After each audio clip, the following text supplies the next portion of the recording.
আমাদের স্বরাষ্ট্রমন্ত্রী চিরুনি অভিযান পরিচালনা করবে, তার নিজের মাথায় তো চুল নাই, কোথায় চিরুনি চালাবে? আপনারা ব্যর্থ হয়েছেন। এই রাষ্ট্র তো আর খালি থাকবে না, চেয়ার খালি থাকবে না। এরকম ময়লা আবর্জনা দিয়ে আমরা চেয়ার ভরে রাখতে চাই না। এই ইন্টারিয়ামের তো রূপটা ভিন্ন হবে, কারণ হচ্ছে আপনি জানেন আদালতে একটি মামলা চলছে এবং এটা তত্ত্বাবধায়ক সরকার ব্যবস্থারই। এই হয়তো অন্তর্বর্তীকালীন সরকারের পরিবর্তে এটা তত্ত্বাবধায়ক সরকার হিসাবে রূপ পাবে এবং তার একটা সুনির্দিষ্ট একটা মেয়াদ থাকবে। এই মেয়াদের ভিতরে তারা নির্বাচন সম্পন্ন করবে। দেখুন, আমরা কিন্তু আজকেই কিন্তু স্বাস্থ্য উপদেষ্টার পদত্যাগের দাবিতে আজকে প্রোগ্রাম করলাম। এই শুধু স্বাস্থ্য উপদেষ্টা নয়, আমরা প্রধান উপদেষ্টাকে নিয়ে কিছু বলতে চাই না, কেননা সবাইকে তো প্রশ্নবিদ্ধ করা যাবে না। কিন্তু তার পরিষদে এমন কোনো উপদেষ্টা নেই যিনি সফল হয়েছে এবং এদের কারো জুলাই আন্দোলনে কোনো ভূমিকা নেই। ডক্টর আসিফ নজরুল ছাড়া আর কাউকে আমরা আন্দোলন সংগ্রামে কোথাও দেখি নাই। একজন এক এক কোঠায় তারা নির্বাচিত হয়েছেন। এই জুলাই আন্দোলনটা ছিল কোটার বিরুদ্ধে, কিন্তু উপদেষ্টা পরিষদ গঠন হয়েছে কোটার ভিত্তিতে। সবাই ডক্টর মোহাম্মদ ইউনূসের কোঠায়, আমেরিকার কোঠায়, বিভিন্ন কোঠায় তারা নির্বাচিত হয়েছেন। এই জন্য তো জুলাই আন্দোলন আমরা করি নাই। এজন্য লেবার পার্টির নেতা আউয়াল মিয়া, ছাত্র মিশনের নাইম হাওলাদার, তারা জীবন দেয় নাই। আজকে দেখেন এই যে আমাদের মাইলস্টোনে যে ঘটনাটি ঘটেছে, এই ঘটনায় তো চরমভাবে তারা মোকাবেলা করতে ব্যর্থ হয়েছে। তারা তাদের যে চিকিৎসা দিতে ব্যর্থ হয়েছে।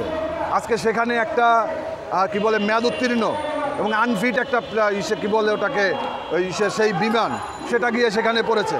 এই বিমান উড়ল কীভাবে এবং তাদের কেন শাস্তি দেওয়া হলো না? বিমান বাহিনীর প্রধান কেন এখনও পদত্যাগ করলো না? কেন ওই যে ভবনটি, ওই ভবনটি তো অত বড় ভবন করার কথা না, সুউচ্চ ভবন, এটা তো রানওয়ের ভিতরে করার কোনো সুযোগ নেই। এটা কিভাবে হলো? এটার কি কোনো অনুমোদন আছে কি না? এগুলো দেখবে কে? যার কারণে আমরা মনে করি যে এই বিষয়গুলো জন্য একটা জবাবদিহিমূলক একটা প্রশাসন দরকার, যা বাংলাদেশের স্বাধীনের পরে আমরা পাই নাই। আমরা নতুন আমরা সরকার পেয়েছি, কিন্তু জবাবদিহিমূলক একটা সরকার জনগণের জন্য এরকম খুব একটা আমরা পাই নাই। আমরা বিএনপির সময় দেখেছি অনেক ভালো কাজ হয়েছে, কিন্তু এটা আরও বেশি হওয়া উচিত ছিল। মানুষের আকাঙ্ক্ষা আরও অনেক বেশি। আমরা দুর্নীতিমুক্ত একটা বাংলাদেশ চাই, আমরা চাঁদাবাজি মুক্ত। আমরা এই যে বিভিন্ন ধরনের ঘটনা কিন্তু ঘটছে, গতকালকেও দেখলাম নারায়ণগঞ্জে আমরা দেখলাম ব্যবসায়ীকে সেখানে গিয়ে চাঁদার দাবিতে তাকে বিভিন্নভাবে টেনে হেঁচড়ে তারপরে বের করা হয়েছে। আজকে ব্যবসায়ীরা আতঙ্কে আছে। আমরা চাঁদাবাজি মুক্ত একটা বাংলাদেশ চাই, আমরা দুর্নীতিমুক্ত বাংলাদেশ চাই। এইটা করার জন্য একটা অন্তর্বর্তীকালীন সরকারের মহা একটা সুযোগ ছিল। তার একটা চিরুনি অভিযানের কথা বলছে। দেখেন তো আপনি, এই যে কয়েকদিন আগে শুনলাম যে চিরুনি অভিযান, কি চিরুনি অভিযান? এই চিরুনিতে কি বাজলো?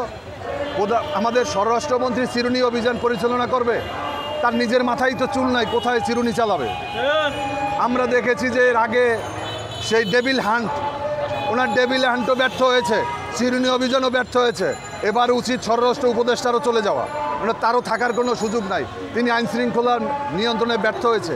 গ্রাম অঞ্চলের অবস্থা খুবই খারাপ। চুরি ডাকাতির কারণে প্রতিদিন নিত্য নৈমিত্তিক ঘটনা। এভাবে একটা রাষ্ট্র চলতে পারে না। এজন্য আমরা চাই একটা নির্বাচন দেন। আপনারা ব্যর্থ হয়েছেন। এই রাষ্ট্র তো আর খালি থাকবে না, চেয়ার খালি থাকবে না। চেয়ার কখনো খালি থাকে না। এরকম ময়লা আবর্জনা দিয়ে আমরা চেয়ার ভরে রাখতে চাই না। শিয়া বাটার ও ভিটামিন ই সমৃদ্ধ লিলি হালাল বিউটি সোপ, তারুণ্যময় উজ্জ্বল ত্বকের জন্য।